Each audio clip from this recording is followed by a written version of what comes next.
దేవునికి భయపడే వారికంట ఆయన రక్షణ సమీపంగా ఉంటుందంట. ఏముంటది?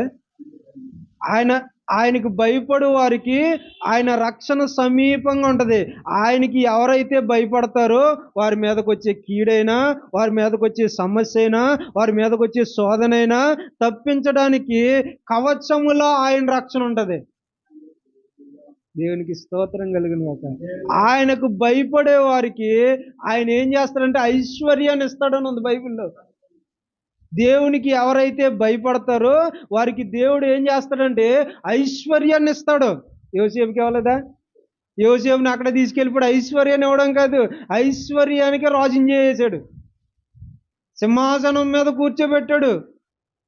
మొత్తం ఇప్పుడు ధాన్యం అంతా అమ్మిన డబ్బులు ఎవరి దగ్గర ఉన్నాయి? యోసేపు దగ్గర ఉన్నాయి కదా. మరి ఇప్పుడు అంతా ఆ ఐశ్వర్యాన్ని అంతా ఎవరు చూస్తున్నారు? యోసేపు దేవునికి బయటపడ్డాడు కాబట్టి ఆయన ఐశ్వర్యవంతుని చేశాడు. నన్ను ప్రేమించు వారందరికీ ఆస్తికర్తలుగా చేయుదును, ఐశ్వర్యవంతులుగా చేస్తాను. దేవునికి భయపడే వారిని ఆయన ఐశ్వర్యవంతులుగా మారుస్తాడు. ఇక దేవునికి భయపడే వారికి ఆయన ఏం చేస్తాడంటే కనికరం చూపిస్తాడు. ఏం చేస్తాడు? ఈ మాటలు 3 గుర్తుపెట్టుకోండి, ఇవి చాలా ఇంపార్టెంట్.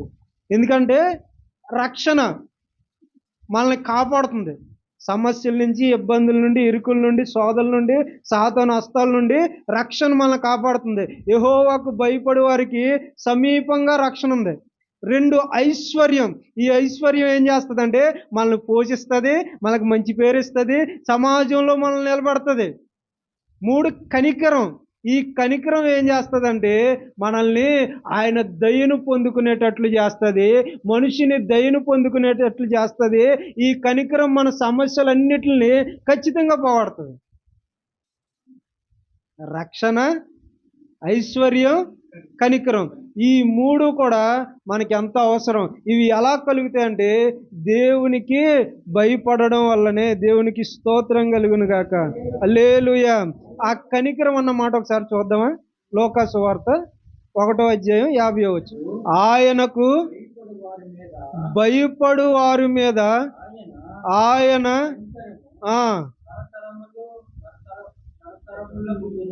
ఎంత అద్భుతమైన మాట చూసారా? ఏమో అర్థమవుతుందా?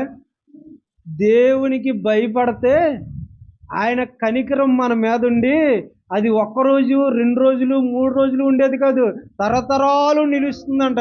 దేవునికి ఎవరైతే భయపడతారో వారి మీద దేవుని కనికరం తరతరాలంటే అతని మీద, అతని పిల్లల మీద, అతని మనవాళ్ళ మీద, అతని మునమనవాళ్ళ మీద అది అంతు లేకుండా నిలబడేది. దేవునికి స్తోత్రం కలిగిన గారు.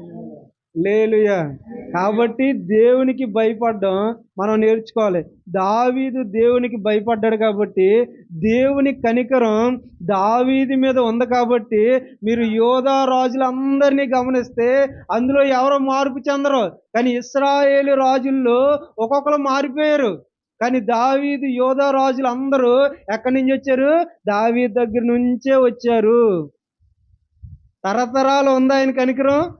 వాళ్ళు ఎన్ని తప్పులు చేసినా, ఎన్ని అపరాధాలు చేసినా, ఎన్ని వ్యతిరేకతలు చేసినా దేవుని కనికరం, దావీదు దేవునికి భయపడడం వల్ల ఆ కనికరం ఆ రాజులందరి మీద అలా కొనసాగుతూనే ఉంది. దావీదు వంశంలో రాజు లేకుండా చేయలేదు దేవుడు. ఎందుకంటే ఆయనకు భయపడ్డాడు కాబట్టి ఆయన కనికరం తరతరములు నిలుచును. మనం ఏం చేస్తున్నామంటే భయానికి కారణం లేని చోట భయపడి హార్ట్ అటాకులు తెచ్చుకుంటున్నాం, భయానికి కారణం లేని చోట భయపడి గుండె జబ్బులు తెచ్చుకుంటున్నాం, భయానికి కారణం లేని చోట భయపడి బీపీ తెచ్చుకుంటున్నాం, డబ్బులు తగలేసుకుంటున్నాం. మనం ఎవరికి భయపడాలంటే దేవునికి భయపడాలి. ఎందుకంటే ఇస్సాకు దేవునికి భయపడ్డాడు, యోసేపు దేవునికి భయపడ్డాడు. మనం దేవునికి భయపడితే ఏం జరుగుతుందంటే మనకి రక్షణ, ఐశ్వర్యం, కనికరం కలుగుతుంది. దేవునికి స్తోత్రం కలుగును గాక.